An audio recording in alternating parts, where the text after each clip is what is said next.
खबर है कि भारत अमेरिका के बीच में टैरिफ 15% तक रह जाएगा। 50% टैरिफ से 15% तक आ जाएगा। फिर से याद दिला देता हूं, ट्रंप भारत पर रेसिप्रोकल टैरिफ इसलिए लगाए थे क्योंकि भारत अमेरिका से आने वाले सामान पर बहुत ज्यादा टैक्स वसूलता था। अमेरिका ने कहा, जब आप हमसे इतना टैक्स वसूलते हैं तो हम भी आपके सामानों पर अमेरिका में टैक्स वसूलेंगे। इसी परिपाटी को रेसिप्रोकल टैरिफ कहा गया और इसके चलते भारत पर 25% टैरिफ लगाए गए थे। लेकिन इस 25% के साथ रूस से तेल ना खरीदें हम, इस बात को बनाने के लिए उन्होंने हम पर अतिरिक्त 15% का टैरिफ, 25% का टैरिफ और लगाया, ताकि हम रूसी तेल को ना खरीदें और अमेरिका और भारत की ट्रेड डील को हॉल्ट कर दिया, यानी होने नहीं दिया। इसके ना होने के पीछे बहुत से कारण हम लोगों ने खोजे थे। हमने खोजा कि रूसी तेल तो एक बहाना है, असल में भारत सरकार अमेरिका से जीएम फसलों पर कोई व्यापार नहीं करना चाहती और ना ही नॉन वेज मिल्क परचेज करना चाहती। इस पर हमने कई सेशन भी किए थे और आपको बताया था कि अमेरिका दुनिया के अंदर मक्का का सर्वाधिक उत्पादक है, सबसे बड़ा उत्पादक है और इसके सबसे बड़े उत्पादक होने में यह सबसे बड़े निर्यातकों की भूमिका में भी रहता है। सोयाबीन और मक्का भारत की बड़ी जरूरत बनी हुई है, ऐसे में यह हमें बेचना चाहते थे। भारत ने खरीदने से इनकार कर दिया था, यह कहते हुए कि आप जीएम फसलें यानी जेनेटिकली मॉडिफाइड मक्का हमारे देश में भेजेंगे, जिससे हमारे लोगों का स्वास्थ्य खराब हो जाएगा। और दूध के नाम पर आप नॉनवेज मिल्क भेजेंगे, यानी कि आप अपनी गायों को जो वहां पर मीट मांस खिलाते हैं उसे आप वहां से दूध पैदा करेंगे और वो हमको भेजेंगे, वो हमारे लोगों के लिए धार्मिक रूप से ठीक नहीं होगा। यह कहते हुए भारत ने डेयरी उत्पाद और कृषि उत्पाद दोनों पर अमेरिका से डील करने से इनकार कर दिया था। लेकिन अब सुनने में कुछ इंटरेस्टिंग आ रहा है। इंटरेस्टिंग ये कि भारत कहीं ना कहीं इन सब चीजों के लिए तैयार हो रहा है। किन बातों के लिए तैयार हो रहा है? मक्का खरीदने के लिए और पनीर खरीदने के लिए। अब ये कहानी क्या है, इसको अब थोड़ा सा समझिएगा। देखिए, मक्का की कहानी बड़ी इंटरेस्टिंग है। कहानी यूं है कि भारत पहले मक्का का एक्सपोर्टर हुआ करता था। मतलब आप ये समझिए कि हम हर साल 3 से 4 मिलियन टन मक्का एक्सपोर्ट किया करते थे, देश में पैदा हुई मक्का को निर्यात किया करते थे। हालांकि भारत मक्का के एक्सपोर्टर्स में अच्छी भूमिका में नहीं है। सबसे बड़े उत्पादक में अमेरिका, ब्राजील, अर्जेंटीना, चाइना ये सब देश आते हैं, लेकिन मक्का के इंपोर्टर में चाइना सबसे बड़े इंपोर्टर में कंसीडर होता है।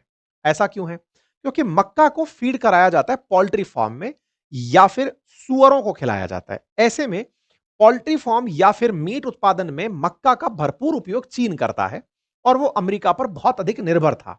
अमेरिका से नाराजगी व्यक्त करते हुए चीन ने मक्का का स्रोत ब्राजील और अर्जेंटीना को बना लिया।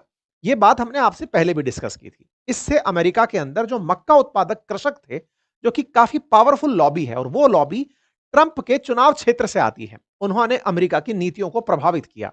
इसीलिए आपको याद हुआ होगा कि जब ट्रंप से शी जिनपिंग की मुलाकात होना प्रस्तावित हुई, तो ट्रंप ने यह सबसे पहले लिखा कि मैं मक्का उत्पादकों के लिए और सोयाबीन उत्पादकों के लिए शी जिनपिंग से बातचीत करूंगा। हालांकि वो मीटिंग अभी भी टेंटेटिव है, हो सकता है साउथ कोरिया के अंदर वो मीटिंग हो जाए, लेकिन फिर भी उस मीटिंग के मेन एजेंडे में मक्का को रखा गया था। अब आप पूछेंगे भारत का क्या हुआ? भारत तो मक्का एक्सपोर्ट करता था। हमारे यहां पर इतनी मुर्गियां थी, इतने खाने वाले थे, तो हमारा काम चल रहा था। 50% जो उत्पादन है मक्का का, वो मुर्गी पालन में जाता है। लेकिन हाल ही में भारत ने एक स्ट्रेटेजिकल चेंज किया है। अब ये स्ट्रेटेजिकल चेंज हमने अमेरिका को खुश करने के लिए किया है या फिर हम वाकई में बहुत समझदार हो गए हैं, ये तो आने वाला समय बताएगा। हाल ही में आपको याद होगा एक विषय था, भारत में गडकरी जी के ऊपर आरोप लगे कि इन्होंने पेट्रोल में 20% इथेनॉल मिलाना शुरू कर दिया। इथेनॉल जो दारू में होता है, वो इथेनॉल पेट्रोल में मिलाना शुरू कर दिया। तो क्या गाड़ियां झूमने लगी हैं? जोक सपाट। पेट्रोल में इथेनॉल मिलाकर के बायोफ्यूल की संज्ञा दी गई और कहा गया कि हम पेट्रोल में इथेनॉल इसलिए मिला रहे हैं ताकि पॉल्यूशन कम हो, पेट्रोल का उपयोग कम हो और हम लोग पॉल्यूशन मुक्त ईंधन की तरफ आगे बढ़ें। 20% मिलावट को ब्लेंडिंग कहा गया, 20% ब्लेंडिंग, और इसे E20 फ्यूल नाम दे दिया गया। आज जो भी आप पेट्रोल खरीद रहे हैं पेट्रोल पंप से, वो बताएं या ना बताएं, लेकिन आपकी गाड़ी में 20% इथेनॉल भी डल रहा है। भारत में यह चीज लागू हो चुकी है। हालांकि यह समय से पहले लागू हो गई। समय से पहले लागू हो गई से क्या मतलब है? टेंटेटिव फेम स्कीम के तहत 2030 तक इसे लागू होना था, लेकिन ये 2025 में एग्जीक्यूट हो चुका है। ऐसे में भारत की बहुत सी गाड़ियों में ये कंप्लेंट भी आई कि वो E20 के लिए तैयार नहीं थी, लेकिन गाड़ियों ने E20 फ्यूल यूज किया। कंप्लेंट्स भी आई, लेकिन वो कहीं ना कहीं मीडिया के अंदर दब कर चली गई। इस बीच में एक बार आरोप यह भी निकला था, जिस पर हमने बातें बाजार की पर सेशन भी किया था यूट्यूब चैनल पर, कि गडकरी जी के बेटों को बहुत फायदा हुआ क्योंकि उनकी शुगर मिल्स हैं, जहां से इथेनॉल बनता है और उनकी कंपनियों के स्टॉक प्राइसेस भी रॉकेट हो गए थे क्योंकि उनके बच्चों के उत्पादन में बहुत वृद्धि हुई थी भाई, वहां से बढ़िया इथेनॉल बनकर आ रहा था, यानी कि डिस्लरीज उनकी बढ़िया चल रही थी। खैर, फिलहाल के लिए मसला भारत की राजनीति से उठकर ऊपर चलता है और इस बात को थोड़ा और गहनता से विचार करना होगा, और वो ये कि भारत ने E20 ऐसे समय पर अपनाया जिस समय अमेरिका भारत पर जीएम फसलें खरीदने का दबाव बना रहा था, क्योंकि अमेरिका चीन पर दबाव नहीं बना पाया अपनी मक्का को खरीदवाने का। वो भारत पर दबाव बनाने लगा कि आप मक्का हमसे खरीदो। अब आप पूछेंगे हम मक्का क्यों खरीदें उससे, हमारे पास तो खुद पैदा होती है। नहीं, अगर आप इथेनॉल बनाएंगे तो इथेनॉल को आप जमीन से खोदकर नहीं निकालते हैं। इथेनॉल बनता है खाद्य फसलों से, गन्ने से, मक्का से, गेहूं से, चावल से, जो भी एडिबल्स हैं जिनमें स्टार्च है, उस स्टार्च को किण्वन की प्रक्रिया, फर्मेंटेशन की प्रक्रिया के थ्रू इथेनॉल में बदला जाता है। इस प्रक्रिया में जिन खाद्य पदार्थों की आवश्यकता है, चाहे वो फिर अनाज हो, मक्का अनाज के रूप में मक्का हो या फिर गन्ना हो, ये प्रमुख सोर्स बनकर आते हैं शुगर के, जिससे इथेनॉल बनाई जाती है। अब पॉइंट ये है कि भारत ने जैसे ही E20 अपनाया, मान लीजिए कि पूरे देश को 100 लीटर पेट्रोल की जरूरत है, तो उसमें 20% इथेनॉल मिलेगा। अचानक हमने जैसे ही अपनी पॉलिसी में परिवर्तन किया, हमारे बाजार में इथेनॉल की जरूरत डिमांड के रूप में निकल कर आई कि बाजार को इथेनॉल जरूरी है। इथेनॉल के लिए आवश्यक था गन्ना और आवश्यक थी मक्का, क्योंकि ये दो ऐसे खाद्य पदार्थ थे जो इथेनॉल उत्पादन में यूज हो रहे थे।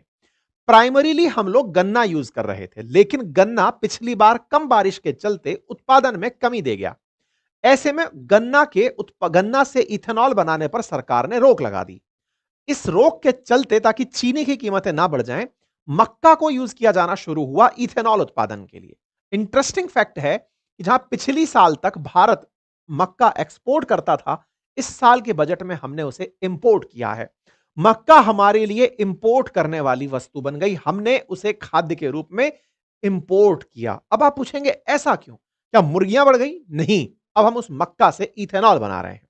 अब यहां पर नफा नुकसान की भी बात कर लेते हैं साहब। इथेनॉल से मतलब सर मक्का से अगर इथेनॉल बन रहा है तो हम अपनी पोल्ट्री फार्म को कॉम्प्रोमाइज कर रहे हैं क्या? बिल्कुल नहीं। तो क्या हम पेट्रोल के इंपोर्ट बिल को मक्का से रिप्लेस कर रहे हैं क्या? कह सकते हो। ऐसा मैं क्यों कह रहा हूं? पेट्रोल का यानी कि क्रूड ऑयल का भाव बाजार में ज्यादा है, लेकिन मक्का जैसे खाद्य पदार्थों का बाजार भाव कम है, जिससे इथेनॉल बनाना सस्ता पड़ता है और 20% हमारी आवश्यकता इथेनॉल की पूरी हो जाती है इन खाद्य पदार्थों से।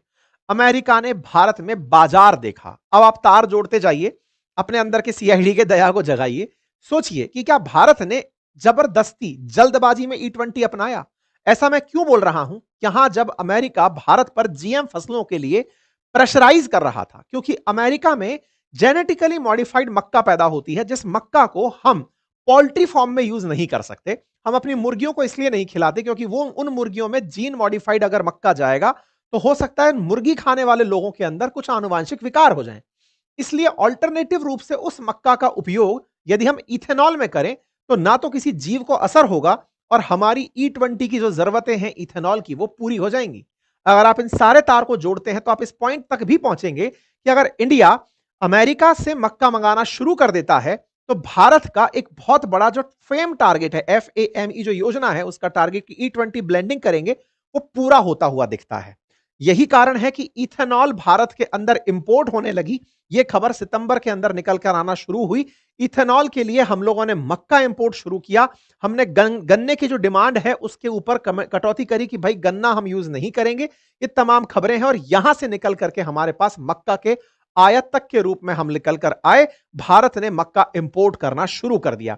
इसी कारण से अमेरिका भारत को मक्का बाजार के रूप में देखता है और इस बाजार के अंदर जब मक्का यानी मेज भारत में आएगी तो ऑटोमेटिकली हमारे बाजार में पेट्रोल की कीमतों को तो फायदा होगा ही होगा, प्लस अमेरिका का एक्सपोर्ट बढ़ेगा भारत के लिए। जो चाइना को वो नहीं कर पा रहा वो भारत को कर पाएगा। उम्मीद है कि भारत में पोल्ट्री फार्म को बचाते हुए भी हम मक्का का उपयोग अपने लिए कर ले जाएंगे, यानी अमेरिका को खुश कर ले जाएंगे।